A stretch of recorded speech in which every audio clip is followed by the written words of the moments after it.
అర్థమైందండి? ఏలియా దగ్గర కావచ్చు, ఎలీషా దగ్గర కావచ్చు, అప్పుడున్న రాజు ఏ ఒక్క రాజు కూడా సాహసం చేయటానికి వీలేదు. సౌలు ఏం చేశాడు? సమూయేలు డ్రెస్ని పట్టుకున్నాడు అంతే. ఏమైంది? పట్టుకోగానే ఆ గుడ్డ చినిగింది. ఇక్కడ నుంచి ఈ గుడ్డ నుంచి ఇది ఎట్లాగైతే విడిపోయిందో నీ రాజ్యం నీ చేతిలో నుంచి విడిపోయింది అంతే అన్నాడు. విడిపోయిందంటే చెయ్యి వేయటానికి వీల్లేదంతే. ఆయన ఒక్కసారి మాట ఇచ్చాడంటే మామూలుగా ఉండదు. ఈ మాట ఆయన వాక్ అంతే.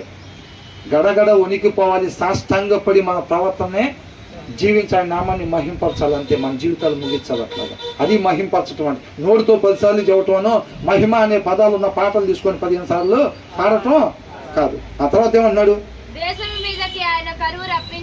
ఎందుకు కరువు రప్పించాడు? పని చేస్తున్నాడు ఆయన, పని మొదలు పెట్టాడు అనమాట. అబ్రహాముని పిలుచుకొని ఆ దిక్కు తోచని స్థితిలో ఆయన చేతులతో నిర్మించుకున్న మనిషి పోగొట్టుకున్న స్థితిని తండ్రితో పాటు చూడాలి. తండ్రితో పాటు యుగ యుగాలు. నేను నిన్న ఒక షాట్లో, యూట్యూబ్ షాట్లో చూసా. ఆరాధన మనం చేసేదంతా ఆరాధన జరుగుతూనే ఉంటుంది. మనం నుంచొని దిక్కులు ఎతుకుతూ ఉంటాం, అవునా? తర్వాత ఏంటంట? దేశం మీదకి నా చేతులతో తయారు చేసుకున్న మనిషి ఏంటి? మరణానికి గురైపోయి తండ్రితో పాటు యుగ యుగాలు లేకుండా పోయాడు, అవునా?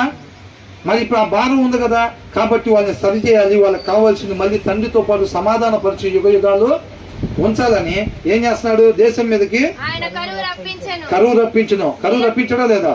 ఐగుప్తులు ఏం జరిగింది?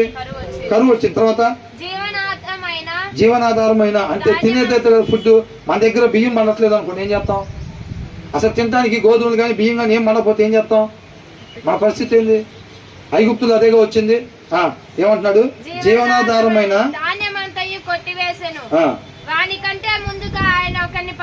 ఎవరిని పంపించాడు?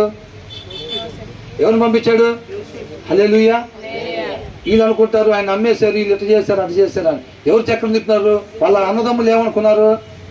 వేసేవరా వాడిని గోతులో, అమ్మేవరా వాడిని ఎంతకి, తిప్పేవరా చక్రం. ఎవరు అనుకున్నారు? చక్రం వీళ్ళు తిప్పేమని అనుకుంటున్నారు. పోయి అక్కడ చెబుదావరా మన నాన్నకి ఇట్లాగా. ఈయన తెలివితేటల ద్వారా కథ నడుస్తుందని అనుకుంటున్నారు. మనమే తిప్పుతున్నాం చక్రం అనుకుంటున్నాడు. ఆయన అక్కడ పంపించింది ఎవరంట? దేవుడు పంపించాడు. మీరు కాదు తిప్పుతుంది చక్రం, అది తెలుసుకోవాలి అందరం. ఎవడు కాదే మనం ఏమనుకుంటాం? చక్రం తిప్పాలరా. ఏందంట? ఏం తిప్పాలంట? చక్రం తిప్పాలంట.